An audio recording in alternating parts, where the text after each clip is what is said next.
Conte de fées en français. Touchons du bois.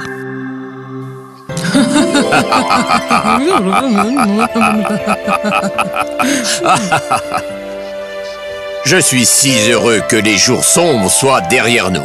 Touchons du bois. Papa, pourquoi tu fais ça? Fais quoi, mon petit gars? Tu as touché la table en disant « touchons du bois ». Ah, on dit qu'on ne maudit pas ce dont on parle si on touche du bois. Non, non, chérie, c'est une vérité partielle. En fait, fiston, quand quelque chose de bien se passe dans la vie, tu touches du bois pour garder la négativité et la jalousie des autres à distance. D'accord, mais il doit y avoir une histoire derrière cette croyance, non? Comment en sommes-nous arrivés là? Je n'en ai aucune idée. Grand-mère, tu peux m'aider pour ça, s'il te plaît? Roi, il y a beaucoup de mythes, de nombreuses croyances.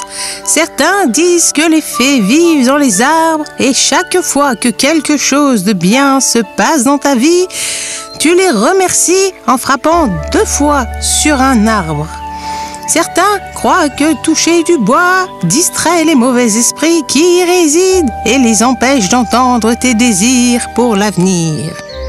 Mais ce sont tous des contes, car très peu connaissent la vraie histoire derrière ça. La vraie histoire? On veut la savoir! D'accord. Il était une fois, quand les fées de l'humanité vivaient parmi nous.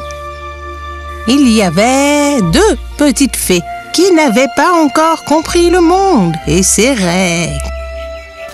C'était la fée du feu et la fée des bois. Ces 2 petites merveilles vagabondaient autour de la terre, en constant apprentissage et en constante évolution. Voilà mon petit. Maintenant, il arriva qu'un jour, la fée du feu, en traversant une vaste savane, tomba sur une bosquet de manguiers. Waouh! Qu'est-ce que c'est que ça? Elle était fascinée par la couleur jaune-orange des mangues qui ressemblaient à son feu. J'ai tellement faim tout à coup, je dois manger ces fruits de feu. Mais dès qu'il toucha le tronc de l'arbre, il brûla une partie de l'écorce. Découragée, la petite fée du feu commença à s'éloigner quand... Par ici. Par ici. Salut.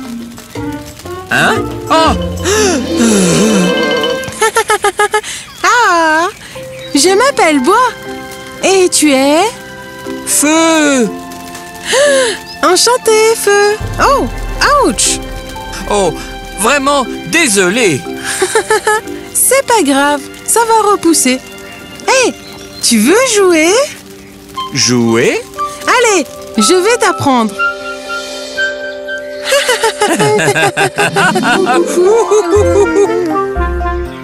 Feu et Bois devinrent très bons amis, se trouvant du réconfort en compagnie l'un de l'autre. La malicieuse petite fée des bois faisait toujours des farces au pauvre Feu, mais totalement inoffensive. Bois, où es-tu? Et secrètement, Feu aimait bien ça aussi. Bouh!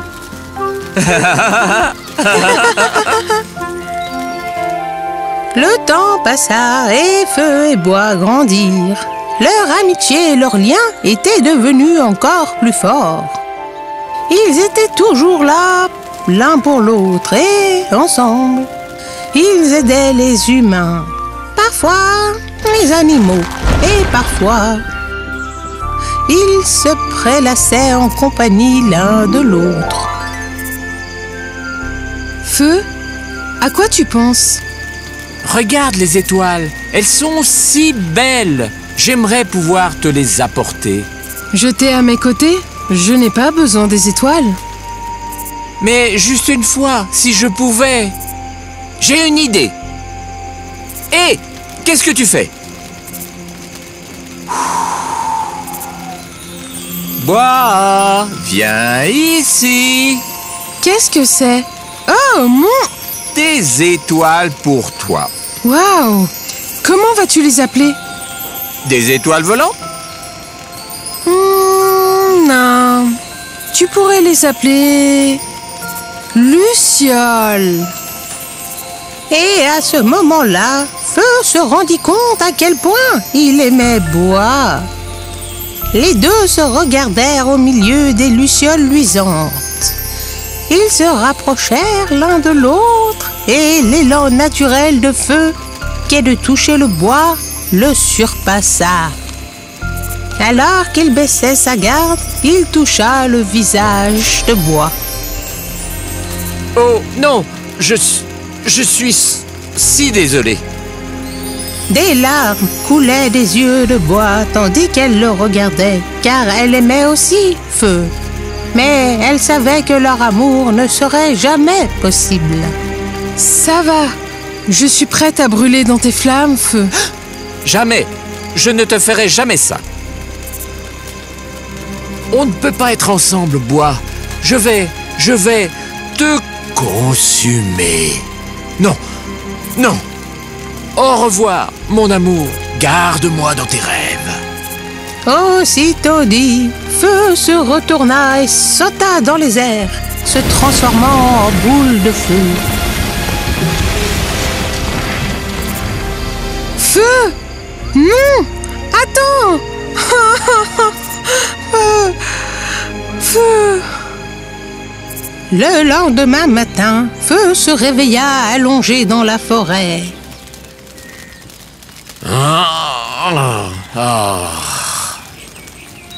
C'était pour la première fois depuis des années qu'il n'était pas avec Bois, et il ne savait pas comment il allait passer sa vie sans elle. Mais il le fallait. Il n'avait pas le choix, et il l'aimait plus fort que tout ce qu'il n'avait jamais connu. Feu errait, pénétrant les forêts, gravissant les montagnes et traversant les petits villages. Les jours passèrent et son désir pour Bois commença à l'affaiblir. Ses flammes n'étaient plus puissantes et sa chaleur faiblissait. Une nuit, alors qu'il dormait dans la jungle, il rêva de Bois. Comment vas-tu, mon amour? Bois? Es-tu là? Viens, tiens-moi la main. Non, je vais te brûler. Ça n'arrivera pas. Aie la foi. Tu vois, je vais parfaitement bien. Mais comment? Mon amour, voilà pourquoi. Où vas-tu? Bois! Bois! Bois! Mais ce n'était pas le premier ni le dernier rêve de ce genre qu'il eut. Au cours des nuits suivantes, il faisait encore et encore le même rêve. Je ne peux pas vivre sans elle. Je ne peux pas. C'est ainsi que Feu s'en alla à la recherche de Bois. Pendant la journée, Feu cherchait son amour, et la nuit, le rêve lui revenait. Cela continua pendant plusieurs jours, mais Bois était introuvable, jusqu'à ce qu'une pensée étrange commença à s'attiser à l'intérieur de Feu. C'est peut-être ce que le rêve essaye de me dire, que Bois est près de moi, se cachant quelque part et me regardant, me taquinant, comme au bon vieux temps. Je sais que c'est toi, Bois, et si mon rêve est vrai, alors tu ne brûleras pas. Mais l'arbre brûla, Et avant que feu puisse agir, il était déjà en flammes. Cette croyance commença à se renforcer en lui et il alla toucher tout ce qui était fait de bois pour y trouver si son amour s'y cachait. Pour le tester, il toucha des rondins gardés par des charpentiers leur mettant le feu. Il toucha les roues en bois d'un chariot et les incendia. Peu à peu, cette croyance le poussait vers la folie. Tout ce qu'il voulait, c'était se réconcilier avec son amour. Beaucoup de jours passèrent et Feu commença à devenir sauvage et féroce. Et un jour, ça arriva. En recherchant bois, il se retrouva au même manguier où il l'avait vu pour la première fois. Les événements de ce jour flashèrent devant ses yeux comme s'ils dataient d'hier. Tout à coup... Ici. Par ici. Bois! Bois! Bonjour, mon amour. Bois! Je suis si heureux de te voir, mon amour. J'attends ce moment depuis longtemps. Tu es mon bonheur. Et tu es le mien. Viens, tiens-moi la main. Et si je te brûle?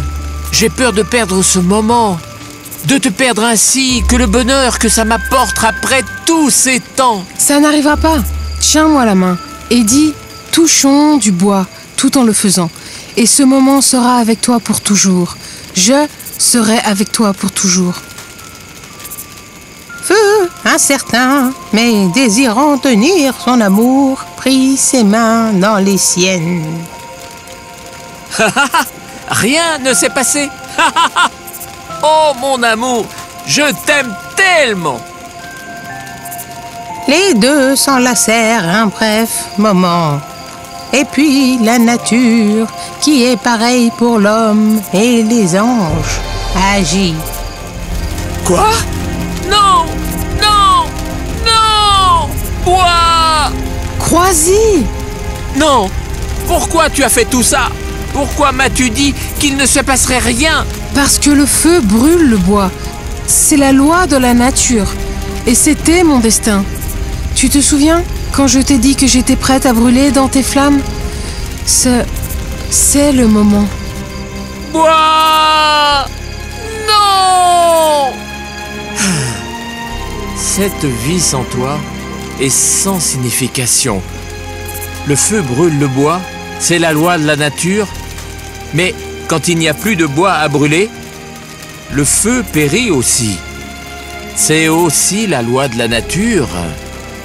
La savane redevint calme à nouveau, alors que les braises mourantes diminuaient lentement et fusionnaient avec l'obscurité, ne laissant derrière elles que la fumée comme vestige de l'amour du bois et du feu, maintenant fusillés en un seul. Mais ne t'inquiète pas, le feu et le bois sont toujours présents dans le monde comme la nature l'entend. Et on dit qu'il y a du feu dans tous nos cœurs. Et à chaque fois que nous sommes heureux et pleins d'espoir à propos de quelque chose, la fée du feu nous enflamme et cherche sa fée des bois bien aimés pour lui tenir la main dans l'espoir que rien ne ruinera leur moment.